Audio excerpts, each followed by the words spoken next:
Welcome back to the Cruise Ship Safety and Security channel, and great job making it this far. We're now into Rule 13, and this one's all about something we all do, whether we're at sea or behind the wheel of a car overtaking. If you've ever passed a slower car and moved safely back into your lane, congratulations, you already understand the concept.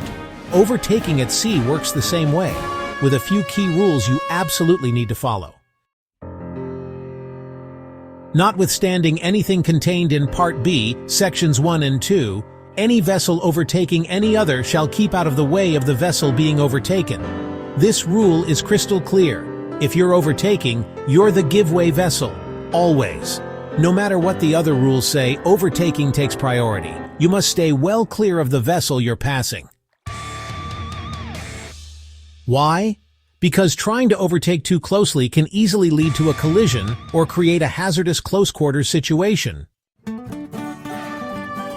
Overtaking equals giveaway.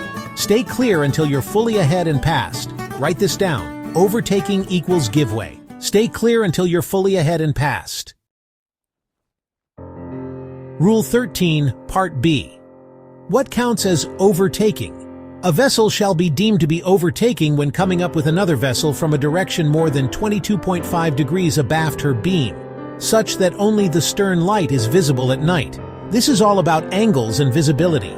If you're coming from more than 22.5 degrees behind the beam, that's slightly aft of the midpoint, and you can only see the vessel's stern light, you're overtaking. If you see only the stern light, you're behind. If you can also see the side lights, you might be in a crossing situation. That's covered under Rule 15. Only see the stern light? You're overtaking.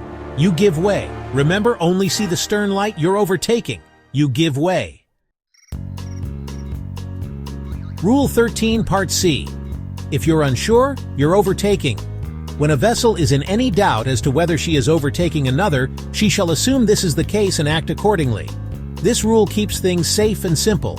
If you're approaching another vessel and you can't tell whether it's a crossing or overtaking scenario, assume the worst. Assume you're overtaking. That makes you the giveaway vessel, and that means taking early, clear action to avoid a collision. Why this matters? Sometimes, due to lighting angles at night, you might be able to see both the stern and a side light. It's a visual gray zone. Rather than guess wrong, this rule says, if in doubt, give way. Any subsequent alteration of bearing shall not make the overtaking vessel a crossing vessel, nor relieve her of her duty to keep clear until finally passed and clear. This part is often misunderstood. Even after you start overtaking, if the angle shifts slightly due to course changes, you're still overtaking, and you're still required to keep clear. Don't try to reclassify the situation halfway through. Your job as the overtaking vessel isn't done until you are passed and clear. Write this one in bold in your notes. Overtaking rules stay in effect until the maneuver is complete. No shortcuts. Real-world analogy. Think like a driver. Imagine you're driving down the motorway. You're overtaking another car. You don't cut back into their lane right in front of them. You don't pull up halfway, then start drifting over. You wait until you're fully ahead, then move over. Same thing at sea. Maintain your course and speed well clear until there's no longer a collision risk. Great work on Rule 13. It may seem like a lot at first, but once you understand the lights, arcs, and responsibilities, it really becomes common sense. Now that you've got a solid grip on overtaking, get ready. Because next up is Rule 14, head-on situations. And that's where things start getting interesting.